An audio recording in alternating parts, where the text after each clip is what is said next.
Hello, good evening. This is Prime Business with me, Beverly Broohm. We take a look at our stories this evening, and some investment analysts are downplaying any negative impact of delayed IMF program on the economy. They argue that most investors have already factored in that Ghana will not get a deal with the fund by the end of March this year, despite government's end of March target. Mike Kobler is Chief Executive Officer of investment firm Synergy Ghana, and he spoke on PMS Press Business Edition. We need to communicate. I mean, like I'm saying, we need to be very clear that whilst we are even waiting for this to happen, these are the measures that we are putting in place. And we've done January, we've done February, we are in March. March is about ending. April would come. Whilst we are waiting and whilst we're having all these discussions, what are the other things that we are doing? How are we tackling our fiscals? How are we dealing with the other side of the debt restructuring program? I mean, how are we tackling that? Okay, we need to communicate a very clear, coherent plan, I mean, to the investor world, to our debt holders, to our creditors, and tell them exactly what we are doing in terms of cost cutting, show them the impact of what we have done so far. We put some policies in place. I mean, we've run 3 months. What has been the effect of those policies so far? Are we achieving the results? Are we achieving the targets? If you're able to put those things out there, we must say it loud enough for investors to get convinced. And then, I mean, those who are waiting and seeing will say, okay, for what is worth, let us take the risk that and assume that this is going to happen. So if it's going to happen, then we should put our money there. Otherwise, I mean, you know, they say investment is very fungible. And so Ghana is not the only investment attraction that we have. I mean, people will have other alternatives. So in the places where there is certainty, people will rather prefer to put their resources. Meanwhile, Ghana is more likely to secure an IMF program by second quarter of this year, casting doubt over government's March-ending targets. Those are the views of some economists and analysts. They argue that it will be difficult for government to achieve all the preconditions to secure the board approval by the end of March this year. Now, Dr. Tue Champon is one of the economists who shared in this view. I will be very blunt on that. In fact, according to some of the data information and the assessment we're privy to, I think it's probably where you're talking May, thereabouts, in a best case scenario. And I'm actually on record as having said this. The reason is that, you know, it's one thing restructuring your domestic debt, which is covered under your local law, and it's another thing with external debt restructuring. In this particular case here, there are 4 big players in the equation, each with different interests that we need to take into account. The first player, as I was saying, is China, but we also have the Paris Club lenders. So these are the 22 most advanced nations that give money to Ghana in the form of bilateral loans and credit, etc. Then you've got the World Bank and the IMF as one. So your multilaterals, you can even add African Development Bank in there. And then you also have the Eurobond holders, right? So these are the 4 big players within that architecture. And then if you look at our external debt portfolio, 29 billion USD. And if you break it down by these different 4 players that I'm talking about. Well, another analyst who is in the person of Yao Latte, who is a partner at accounting firm Deloitte, believes the government must change its communication strategy now. The communication is what I will put in the 3 C's. Yeah. It must be candid, consistent, and full of candor. Candid because we have to face the realistic situation. Some of the revenue measures in the budget have not been operationalized as we speak. Yeah, because they are struggling to get approval from Parliament. They have not been operationalized, so we have to be candid. What are the realistic timelines to get these revenue? But what can government do? Because the same argument was made for e-levy, that because it delayed. I mean, should government itself realize that looking at the current structure of Parliament, the posturing, the engagement should be different. It cannot be business as usual. Yes. Which is why I said, candid, let's face the reality. Tell the investor community. And the investor community, some of them have decided Some are still doing the wait and see attitude, like Mike alluded to, but there are others who have taken their decision. There are others who will sell off their investments cheap. They won't come back? They won't come back again. Wow. Others will just close shop and leave. So let's be candid. Let's tell the investor community what the reality is, what the realistic timelines are, and let's be consistent. We know that flip-flop this is too much, you know. Debt restructuring program from when it was first announced to date. Well, away from that, the Chief Executive Officer of Axis Pension Trust, Efri Owari, says the allocation of more than 90% of pension funds in the country to government is an ineffective way of distributing funds. He contends that the private sector should rather be the beneficiary of pension funds to grow the economy and create employment. Speaking to Joy Business at the 5th edition of Axis Pension Trust Pension Strategy Conference, Mr. Owari stated that such an unhealthy competition between government and the private sector for fund crowds out businesses. Fund managers said there is the need for a reassessment of its funds directed to government. According to Efri Owari, government has not been productive with these funds, hence the need to target the private sector to support government's quest of expanding the economy. In Ghana, we have 94% of our pension fund assets sitting with government. So the question is, which of the economic agents is driving growth? Is it government? Is government more productive? Because our role is to allocate capital to the most productive agents of the economy. So if you look at government expenditure over the years, it appears even capital expenditure, which is supposed to be the growth generating investments of government, is only taking up 16%. In the past, I think it was actually 9% of government budget. So it is not efficient for us to continue to give money to government just for expenditure. It's like investing in a company that is not generating any profit. All they do is, spending on profligacy and not really investing to drive the growth of the business.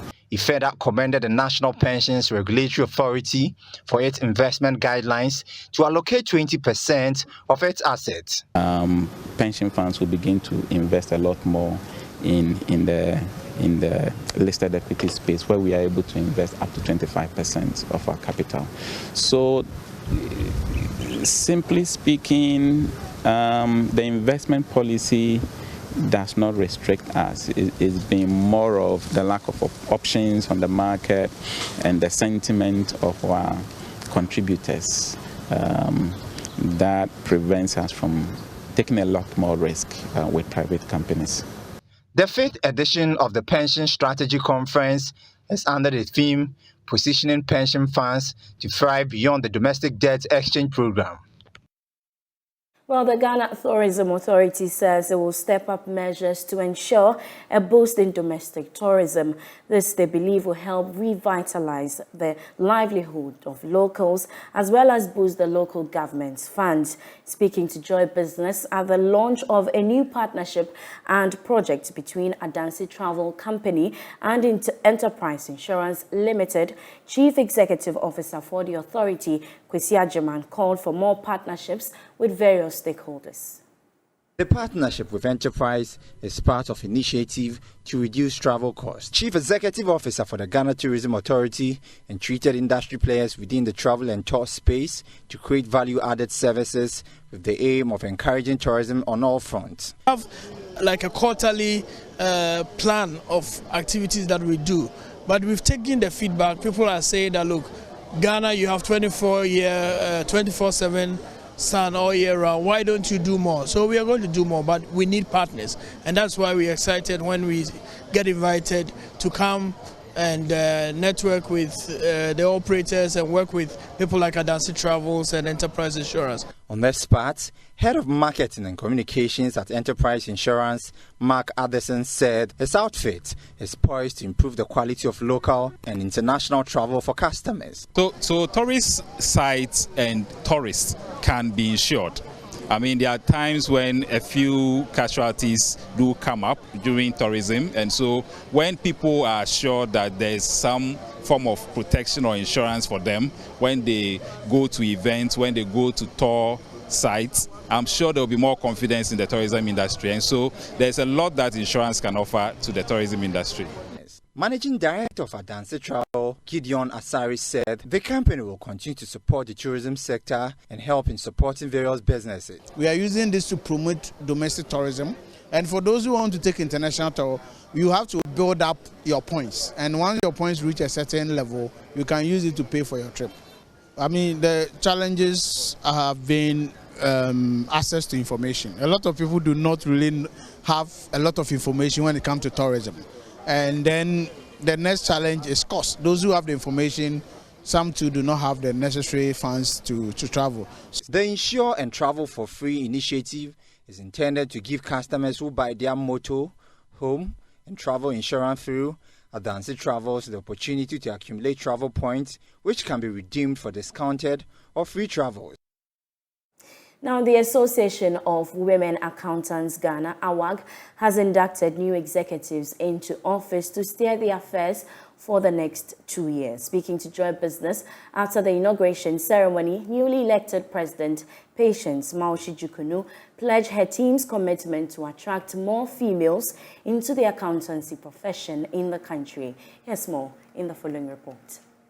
According to President of AWAG, Patience Maushi-Jukunu, as of January 2023, only 1,900 out of 10,000 members of the institute were females, a development that defeats the aim of the association. She therefore pledged that the new leadership will work assiduously to increase the numbers by intensifying the already rolled out AWAG mentorship and outreach programs in senior high schools across the country. Our focus currently is to ensure that we have a lot more females getting into the accountancy profession. And how are we going to do that? That is going to be through our mentorship and outreach programs. So our outreach programs is going to go into the schools. Currently, we know that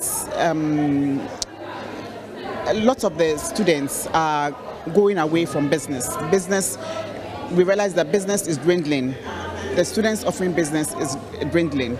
So we intend to go into the schools and encourage them to take the accountancy profession, which is very good, very fulfilling, so that we increase the numbers. And our focus is going to be on the females. She believes that many young people are shying away from pursuing the profession due to inconsistencies in the country's banking sector. Previously, most people would love to work in the banks, the collapse of the banking sector, people losing their jobs and all that. I think that is what has scared a lot of parents, that they are, telling their children, no, you cannot go into business, because everybody thinks that once you go into business, then you end up in the banks. They loved, previously it was a prestige to be in the banks, but right now they tend to get scared because they don't know what's going to happen tomorrow.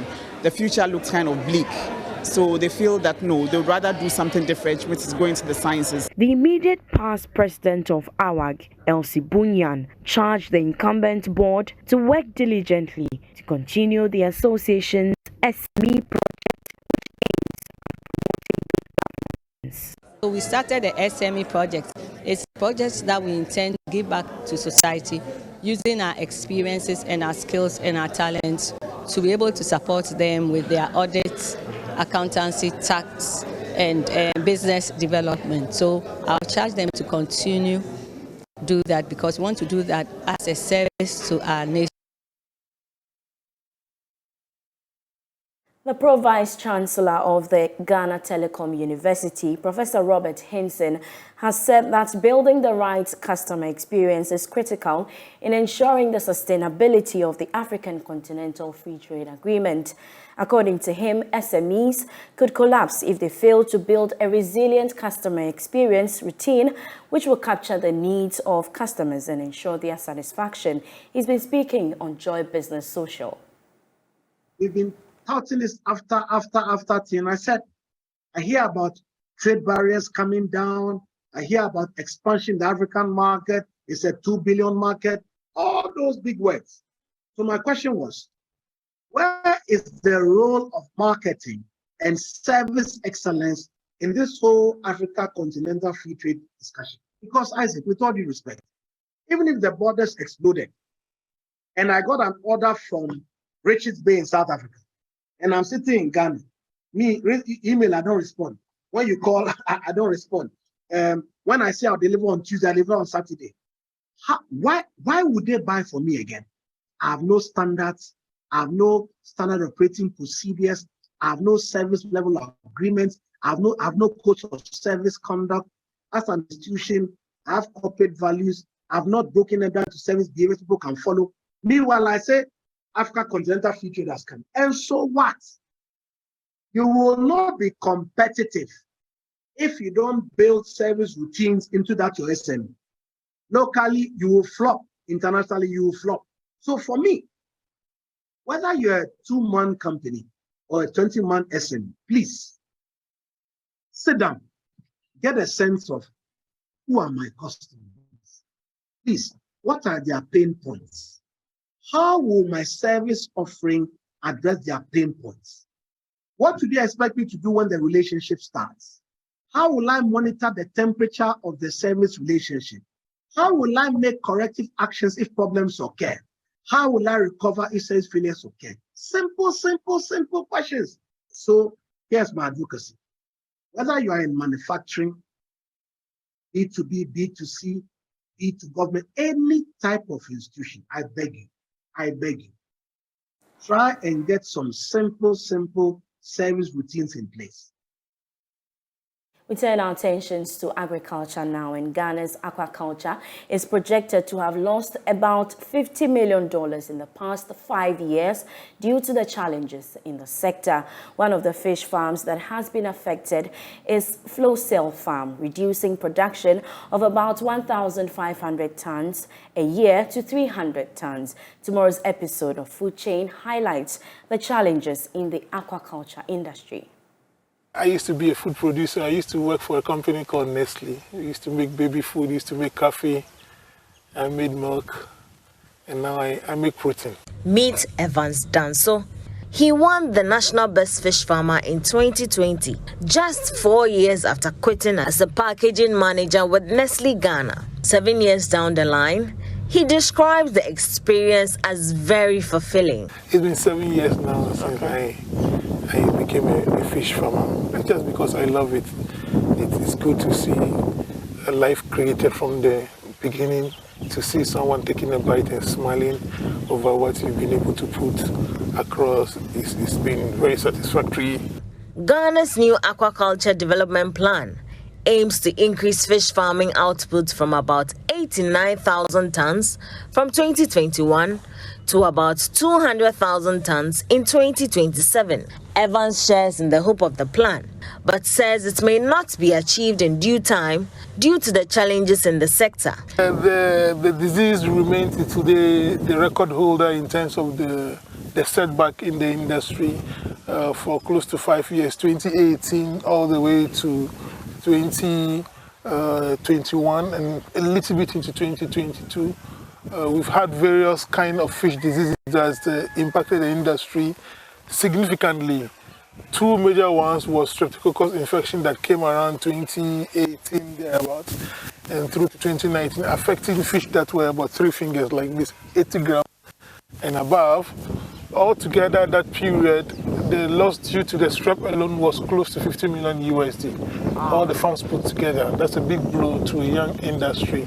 And then when that one was facing out, we came right into contact with another kind of disease called the ISKMV, which is the big belly disease. Evans is the chief executive of Flow Cell Farm.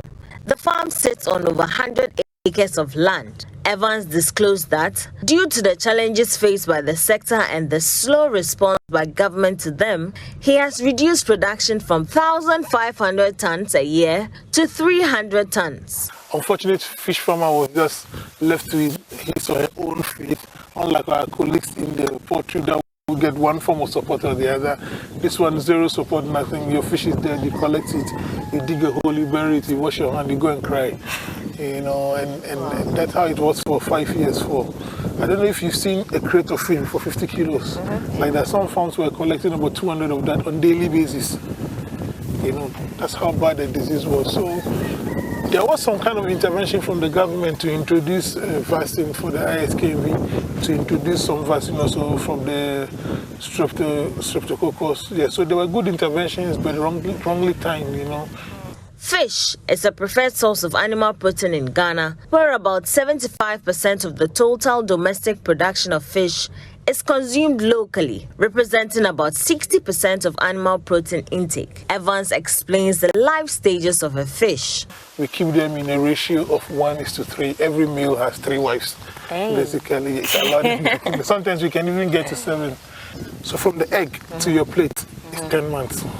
10 months. From the egg, from the time the feed, we collect the egg from the mother. Okay. To the time you eat it with your banku and pepper. So the egg to the fry, or? The egg to the fry is 8 days. The fry to the fingerlings is a maximum of 60 days. Okay. So the 60 days we can do part here and do part at the nursery. And then from the fingerling stage to your plate now, it's 180 days. The global fish farming market size is expected to reach about $3 million by 2025. The sector has potential, especially to address unemployment in Ghana, if proper attention is given it. You can watch the full interview on Saturday at 6 p.m. on the Joy News channel. And that's how we end Prime Business tonight. For more business news, you can log on to myjoyonline.com/business. I am Beverly Broohm, and I leave you with news making headlines on the international front.